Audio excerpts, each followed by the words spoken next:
Good evening and a very warm welcome to you on the 6th May 2022. My name is Grace Songo and a sign language interpreter tonight is Boniface Morethi. Let's begin. The Federation of Evangelical and Indigenous Christian Churches of Kenya has publicly endorsed Deputy President William Ruto as their preferred presidential candidate come the August 9th general elections. Led by Chairman Samuel Njiriri, the bishops have promised to campaign for the UDA candidate across the country. This comes barely a day after DP Ruto had a prayer of evangelical churches at his official residence in Karen. As Kennedy Kimani now reports, the bishops have also appealed to the DP Ruto to specifically nominate Kirinyaga Governor Anne Waiguru as his running mate. Just a day after Deputy President William Ruto met with a section of clergy from certain evangelical churches in the country for a prayer meeting at his official residence in Karen, the Federation of Evangelical and Indigenous Christian Churches of Kenya have today endorsed DP Ruto as their preferred presidential candidate come the August polls. The bishops, led by their chairman Samuel Njiriri, have promised to persuade their church members to vote for Ruto, saying Ruto has the best economic agenda for Kenyans. We have therefore decided that we shall not remain neutral. As a church, we will not remain neutral on matters that are serious to God and to our people. And this time round, we are clear about the choice of our presidential candidate for the 2022 general election. And we shall go to our churches and persuade our people to elect His Excellency William Samoei Ruto as the 5th President of the Republic of Kenya. He is a God-fearing, a prayerful, and cares genuinely for the poor, and has the economic agenda together with his team for our beloved nation. The bishops have also appealed to DP Ruto to specifically nominate Kirinyaga Governor Anne Waiguru as his running mate, as they say she will represent the interests of women, youth, and other ordinary Kenyans. We are making a passionate appeal to our presidential candidate, His Excellency Dr. William Samoei Ruto, to nominate a woman for a running mate. Specifically, we are appealing to Her Excellency, our Deputy President, to nominate Her Excellency, the Governor Anne Waiguru, as his running mate. The declaration by the bishops has, however, brought about mixed reactions among Kenyans, with some stating that the country needs a clergy that can hold political leaders accountable and not one that is partisan. I don't think it's a proper thing, church leaders endorsing politicians, because the church is a sanctuary of God. Unaona, agendas zinafaa kwa church, zinafaa kwa spiritual, not political ideologies zinaletwa kwa kanisa. The congregation that is in the church are the same individuals who are in the political rallies. So giving the political direction to the congregation is the mandate of the leaders, because they are their shepherds. The church and the state has always had a symbiotic relationship. The big question, however, remains, should the church be apolitical or should the church be a radical voice in politics? Kennedy Kimani, Hope TV Newswatch, Nairobi. Thank you, Kennedy, for that report. Moving on, Wiper Party leader Kalonzo Musyoka has been endorsed by Wiper for the running mate position in the Azimio la Umoja One Kenya coalition. Speaking in Voi on Friday, Kalonzo confirmed that Shakila Abdallah, the party secretary general, had already forwarded the required documentation to the Azimio panel for vetting. Kalonzo welcomed endorsement by KANU's chairman Gideon Moi, noting that he will be in consultation with other OKA leaders. Kalonzo had earlier declared that he will not appear before the Azimio running mate selection panel, insisting that he should be the automatic pick for the position. Katibu wetu Shakila Abdallah ametuma mapendekezo, ni nomination actually, kuwa nominated by a political party. Nashukuru sana ndugu Gideon Moi kwa kuendorse pendekezo la Wiper. Na tushukuru na tunaamini kwamba waendelee na kazi yao, lakini sisi pia tutaendelea na kazi yetu ya kufanya mashauri. Ndugu Jirongo tumeongea naye asubuhi, na hata MDG leader David Ocheng, mambo ya OKA, One Kenya Alliance. Najua kwamba katibu mkuu wa chama cha Jirongo UDP alikuwa pia ametoa mapendekezo yake, recommendation, endorsement, na ni kama pengine alikuwa hajashauriana na party leader wake. Hao mashauri sio hoja, hizi zote ni familia moja ya Oka na tuko msimamo moja. Wana Wiper tunasema hakika tutaweza na Azimio itawezekana. Mambo yatawezekana, lakini kuwe na hali ya mazungumzo, hali ya mashauriano. Moving on, Deputy President William Ruto has picked up a fight with his opponents who have asked him to resign.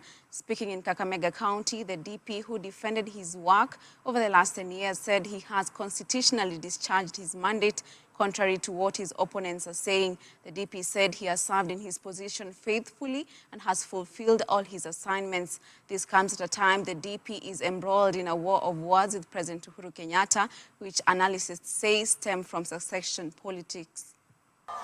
Deputy President William Ruto has questioned those who have accused him of neglecting his duties and the president, saying that he has fulfilled all his constitutional responsibilities and assignments. He dared his opponents to state which mandate he had omitted or neglected as deputy president. Nimetekeleza wajibu wangu kama naibu wa rais, na yale yote nilihitajika kufanya na rais mimi nimeyatekeleza. Na mimi kama naibu wa rais, I have no outstanding assignment. I have no outstanding requirement. I have no outstanding advice that is due to the President of Kenya. Every advice that has been sought in my office, I have given that advice. Ruto also hit at Azimio la Umoja One Kenya presidential candidate Raila Odinga, asking him to retire. Accompanied by Musalia Mudavadi, Moses Kuria and Moses Wetangula, among others, the deputy president said Kenya Kwanza was keen on stimulating cross-border informal trade to support more livelihoods and drive the growth of the economy. Mbali na kuinua ukulima wa pamba, ukulima wa muhogo, ukulima wa tobacco, uvuvi hapa Lake Victoria na mambo ingine, tutahakikisha ya kwanza barabara kutoka Mombasa mpaka Malaba mpaka Busia iko dual carriage. Huu mpaka wetu unakuwa one stop border point, ambayo watu hawezi kurundika matrela kutoka Busia mpaka kule Yala, kutoka Malaba mpaka Eldoret, ili wapite haraka biashara ifanyike. On his part, ANC party leader Musalia Mudavadi questioned the economic report released by CS Yatani yesterday and asked Busia residents to vote for Ruto, noting that the president had failed to convince his area member of parliament Moses Kuria to join Azimio. Sasa mimi nimefurahi kwa sababu Busia sumemuona Moses Kuria hapa. Sieni mjumbe wa Uhuru Kenyatta. Gatundu South. Mumemuona umundu kumundu. Na yeye yuko Kenya Kwanza. Wewe unafanya nini Azimio bwana? What other evidence do you want? Wanasema aliye na macho. Ford Kenya party leader Moses Wetangula urged Kenyans to reject Odinga, who he termed as a project of the state and a puppet of President Kenyatta. Tusije tu tukilia ati hii ni bedroom ya mtu fulani. This is your bedroom, watu wa Busia. Na mtu ataingia kwa bedroom ukimkubalia. Fungeni mlango, lock the door and tell the intruder in our bedroom that he is no longer welcome. Kenyatta. Reporting for Hope TV Newswatch, I'm Tess Njenga. Still in matters politics, the Political Parties Dispute Tribunal has nullified the nomination of Westlands MP Tim Wanyonyi, the tribunal further nullifying the certificate issued to Wanyonyi. This is after Michael Magero Gumo moved to court to challenge ODM's decision to nominate him. ODM has since been directed to conduct fresh nominations within the next 72 hours. The decision comes only a week after Magero sued the Orange Democratic Movement Party's National Elections Board, seeking to stop the party from forwarding Wanyonyi's name to the IEBC. His lawyer, Okach, stated that he won the party primaries garnering 1,661 votes, while his closest contender, former City Clerk Philip Kisia, garnering 627 votes. Deputy President William Ruto's Kenya Kwanza camp has been hit by a fresh wave of infighting over the battle of elective seats. Speaking in Nairobi, Musalia Mudavadi's Amani National Congress Party declared it will field candidates against Ruto's United Democratic Alliance Party. The party warned UDA against what it termed as being pushed to the wall, saying calls for a six-piece voting pattern were unfortunate. Dolly Murigi has more. The Kenya Kwanza coalition has been embroiled in internal fights on elective seats, with aspirants now saying they are being pushed to the wall, adding calls for a six-piece voting pattern. The party said voters should be encouraged to vote for any candidate within the Kenya Kwanza alliance and not necessarily from UDA. Led by Secretary of Legal Affairs, Edward Mureu.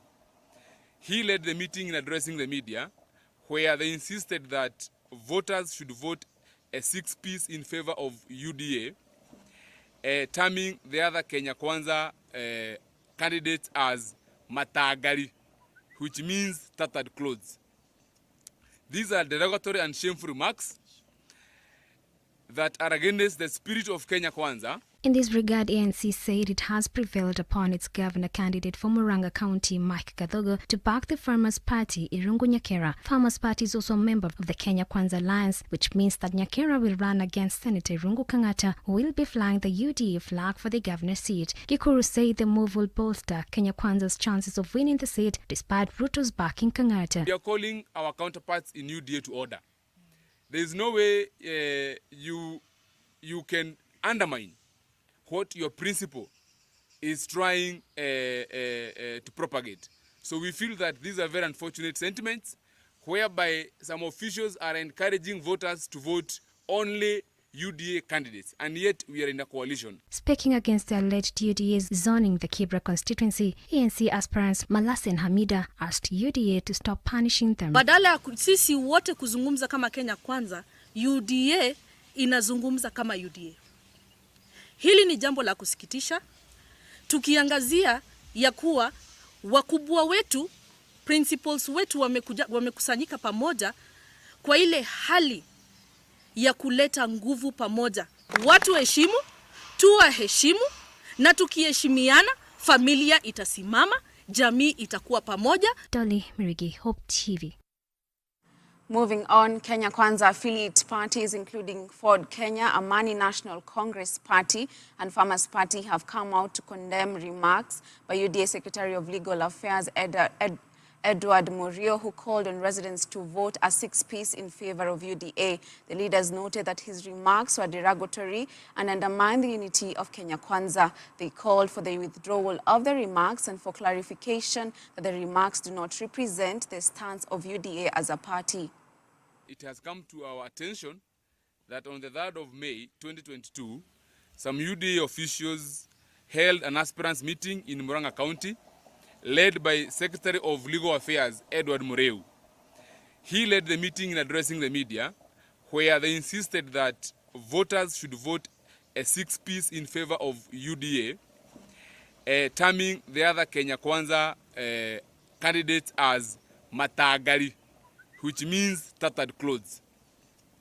These are derogatory and shameful remarks that are against the spirit of Kenya Kwanza, as demonstrated by the principals, particularly His Excellency Musalia Mudavadi, His Excellency William Ruto, and the Senator Moses Wetangula.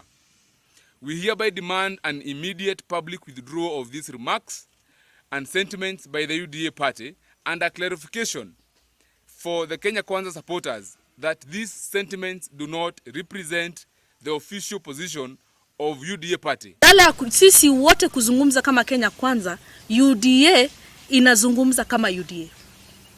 Hili ni jambo la kusikitisha, tukiangazia ya kuwa 7 candidates have been shortlisted to fill the Azimio la Umoja One Kenya Alliance running mate position. The panel selecting Raila Odinga's running mate shortlisted Wiper leader Kalonzo Musyoka, NARC Kenya party leader Martha Karua, Mombasa Governor Hassan Jongo, Joho Muranga legislator Sabina Chege, former Gatanga MP Peter Kenneth, KANU chairman Senator Gideon Moi, and former Kenyan ambassador to Australia Stephen Taras. The committee says it shortlisted the 7 out of 20 names presented to the team, chaired by former cabinet minister Noah Wekesa. According to Wekesa, the 13 remaining applicants were locked out because they were not fronted by the Azimio One Kenya coalition constituent parties. This being the first shortlist, the committee is expected to forward the names to Odinga, who will ultimately decide who will be his running mate in the joint ticket. The battle for the running mate post is slowly shaping up to be the contest between Musyoka and Karua, who are deemed to be the front runners.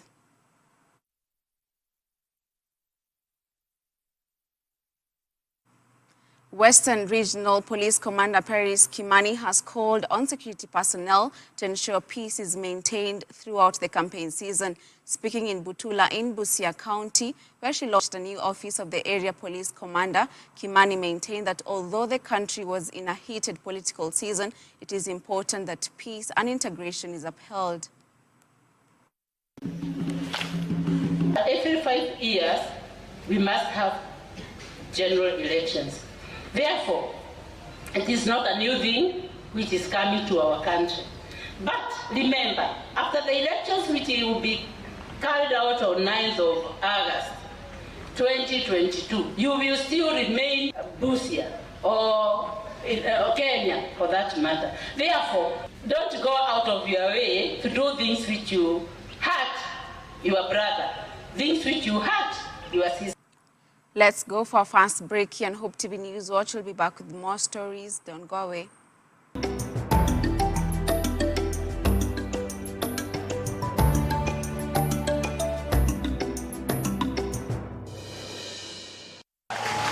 The CA Kuza Broadcasting Awards 2022 is here again.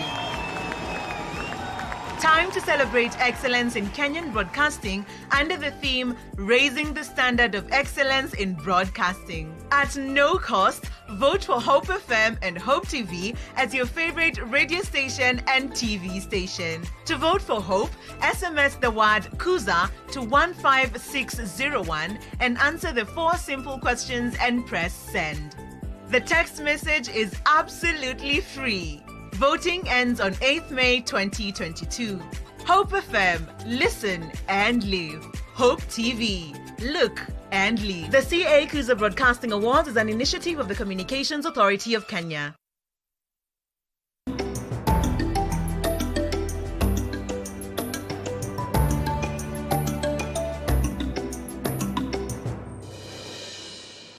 Thank you for staying with us now. About 35 disgruntled losers in the United Democratic Alliance primaries from Mombasa County have been cleared and issued certificates by IEBC to run as independent members of County Assembly. In the August general elections, most of the candidates took the independent route after the party turned down their complaints of malpractices. The 35 MCAs have insisted the primaries were not free and fair.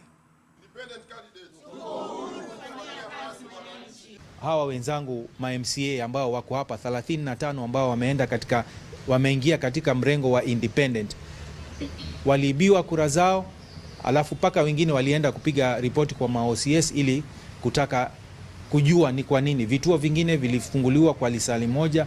Yani kuna mambo mengi yalifanywa kinyume ya sheria na mambo hayakuenda kisawasawa bila inavyostahili kuwa. Sisi sote tuko radhi kusupport yule ambaye ameshinda ikiwa ametushinda kihaki, lakini kwa sababu vile walivyofanya walitumia walichagua viongozi wale wanaotaka kwa niaba ya upendekezo wao, ndio imetufanya sisi tukatae na wananchi wamekataa. Walituhimiza ya kwamba wanataka sisi tuende mpaka debe la mwisho, ndio tukaamua ya kwamba sisi hatutawaachia siasa hapa, tukaamua sisi kuna Nairobi kwenda kujiandikisha independent, na kwa sasa sisi tuko katika debe mwezi wa 8 tarehe 9 tutapambana na wao ambao waliochaguliwa. Lakini Mombasa County mimi napeana onyo, wanaoharibu chama cha UDM Mombasa County ni Muhammad Ali na Jichopevu na Hassan Omar. Wao ndio walikuwa mstari wa mbele kuweka watu wao.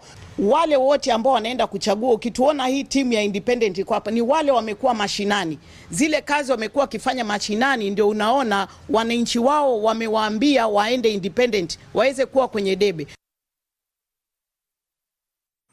Now, 2 days after Form 1 admission began in various schools across the country, thousands are yet to be admitted, with many of them flocking into schools for admission. This goes for hundreds of Form 1 learners who are awaiting admission at Matunda Secondary School in Lukuyani in Kakamega County.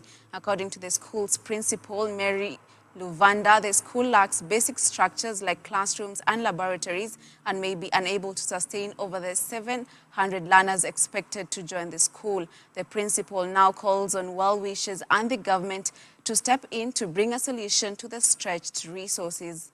It is our prayer that if we can get any stakeholder who can assist this school to get a library, a laboratory or an extra classroom to enable those who want to come here to learn. Despite all that, we are determined, we are committed and dedicated to make those who are here achieve their dream. It is our wish that the school is expanded to cater for many parents who cannot afford fees for boarding schools. The other challenge that we are facing majorly is the teachers. We have a shortage of 32 teachers in the school. We also have a shortage of the laboratories. We also have a shortage of the classrooms. Because now we are forced to take 6 streams. The students who join us have very high marks, and it's for this reason we endeavor as a school to produce the best out of them.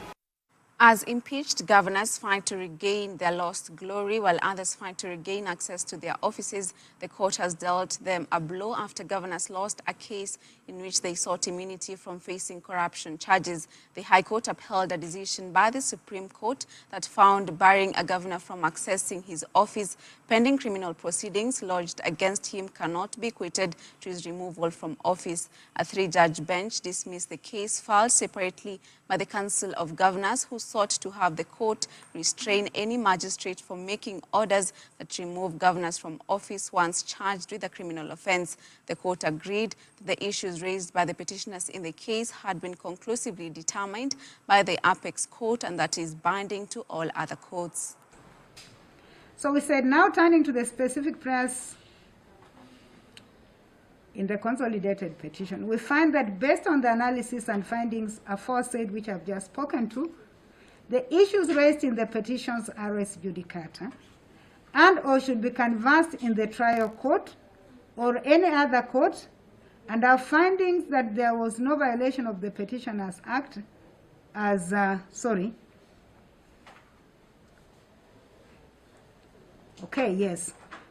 res judicata should be canvassed in a trial court or any other court, and for that reason, we are unable to grant any of the prayers seeking for declaratory orders.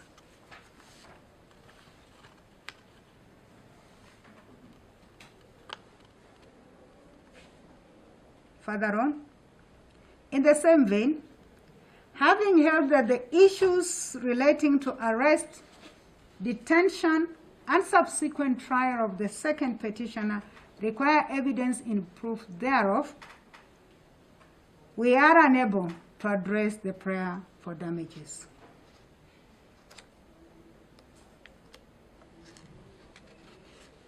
In other words, it's not allowed. The upshot of all the aforesaid is that the consolidated petition is not allowed and or in our own known words dismissed. Let's take our second break here on Hope TV Newswatch. We'll be back with the business news.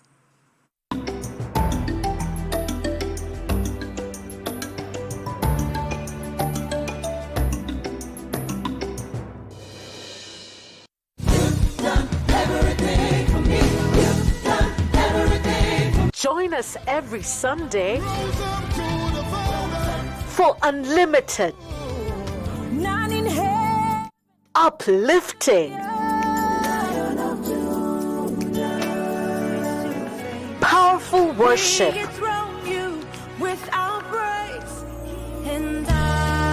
only on Extended Worship.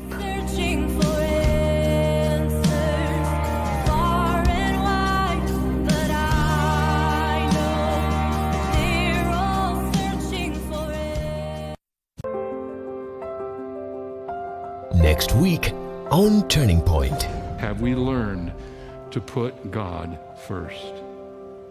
Sometimes it takes a lifetime to learn that, but if you've ever done it, even for a short period of time, you've experienced the joy and the adventure of putting God first and trusting Him to care for you. He always comes through. You become a Christian by exercising your faith in what Jesus has said. And here's what Jesus said. He said, I am the way, the truth, and the life, and no one comes to the Father except through me. That's just one of the verses of the scripture that thousands and thousands of people have put their trust in, and they have become Christians. Isn't it time for you to put your trust in what the Lord has said? That's next week on Turning Point.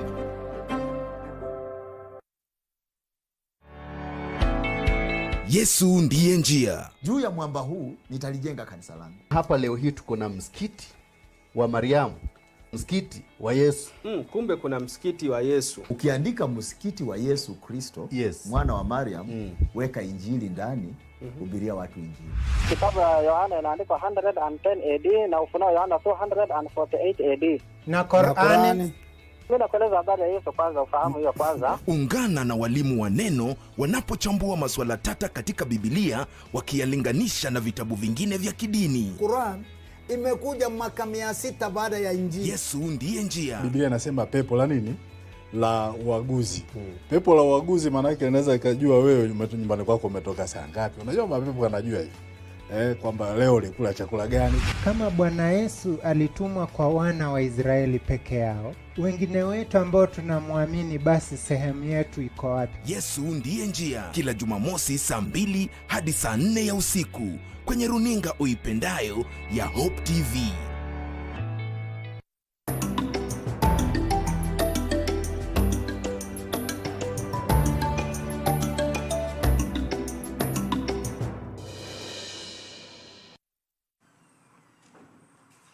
Thank you for staying with us. Family Bank shareholders have approved a 1.1 billion shillings, 0.83 shillings per share dividend payout at its 15th annual general meeting. This follows an impressive 2021 full-year results that saw the bank book a 3.3 billion shillings profit before tax. This was a 132% increase in earnings compared to the full-year results of 2020. In June 2020, Family Bank shareholders approved dividends paid out of 0.24 shillings dividend per ordinary share, a total of 308.9 million shillings.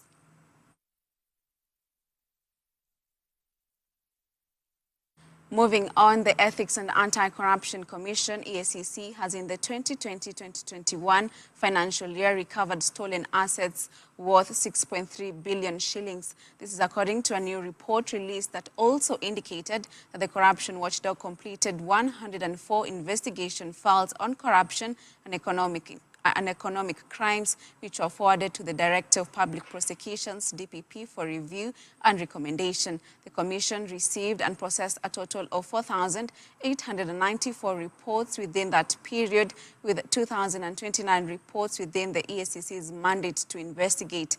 Out of 2,029 reports recommended for investigation, 31% related to bribery, 21% to embezzlement of public funds, 11% to public procurement of irregularities, 10% unethical conduct, and 9% to fraudulent acquisition and disposal of public property. Information from the report has revealed that investigations into allegations of irregular procurement and fraudulent payments in relation to the purchase and supply of COVID-19 emergency commodities by the Kenya Medical Supplies Authority, KEMSA, valued at 7.8 billion shillings, have been completed. Let's move on. With about 3 months left until the general elections, the question of the role of the church in ensuring peaceful campaigns, elections, and even post-elections has come up. Conversation about the role of the church in the coming election is becoming something that cannot be ignored, owing to the fact that a majority of Kenyans subscribe to the Christian faith, and therefore its influence is undeniable. The Christian Alliance held a panel discussion with religious leaders and politicians to discuss the 2022 elections and beyond. Among the panelists were representatives from the Evangelical Alliance of Kenya, CITAM Head of Media Nelson Makan, and the Kenya Christian Professional Forum Charles Kanjama, and Anglican Church of Kenya Canon Rosemary Mbogo, among others. Blamelessness is has a very special import. In my own mother tongue, it actually conjures an image of, like they say, huyu ni mweupe kama pamba. That's exactly what it means. You cannot begin to think about the slightest, a fault in this particular leader. Can you think about the candidate you are thinking about? Most of us have begun to think maybe about a presidential candidate that will be supporting this year. Is your candidate blameless in every way? They have not been caught up in a scandal, whether it's nepotism or tribalism, corruption, and so on. That's what we're talking about. There's a question that often comes to my mind when we talk about church and politics. And that is, the narrative is usually an us and them thing. We, the church, and those bad politicians out there. And that usually is the way people engage the subject. How do we fix that? Or how do we engage with that? Should we be in that? We are part and parcel of the politics of the land. We are part and parcel of the recipients of the services of the land. And it is important we arise to that positioning. We are here both as spiritual leaders and professionals who are committed to actually be a voice of conscience and reason without absenting ourselves. We are not the only number. There are a number of like-minded persons. Sometimes the philosophical division that has existed, where we create us versus them, sacred versus secular, is sometimes a scheme to be able to isolate the church, so that then the saltiness of the church and the Christian fades away and has no impact. Our voice has not been taken away. And perhaps it requires mentoring. It requires accompaniment of clergy. It requires accompaniment of those that are charged with the responsibility. And the voice of the church is there. If you seek to listen to it, you will hear it. Sometimes I think we need to be able to create space like the one we have here with Hope Media, so that then we are communicating and channeling the voice of the church as it ought to be. We have to check the individuals who are being placed in positions of leadership. We need to come up with these mechanisms for assessing their appropriateness to be leaders. And I think Dr. Kiruhi spoke about this issue of values, assessing those in leadership position, making the right choices. So individuals is the first element that we have to look at in adding sanity or hygiene into our politics. The second element is ideas. As human beings, we communicate and we build through exchange of ideas. And values are those ideas about what is right. And I think the second area where we need to have a battle in our politics and to impact it as Christians is to spread our values, to ensure that the people who are voting, the leaders in positions of authority, are attuned to our values.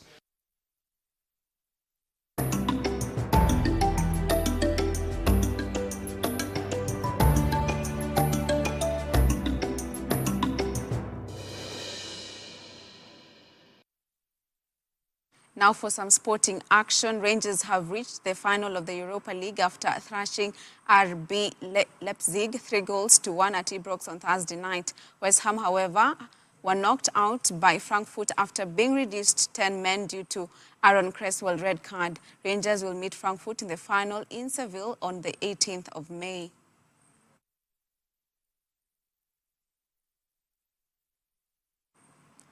Now, as Roma reached the inaugural Europa Conference League final after Tammy Abraham's header secured a 2-1 aggregate win to end Leicester's adventure in the competition at the Stadio Olimpico. Roma will now face Feyenoord in the Europa Conference League showpiece on the 25th of May after the Dutch side held on for a 0-0 draw at Marseille to progress 3-2 on aggregate. Mourinho is the first manager to reach the final of a major European competition with 4 different clubs.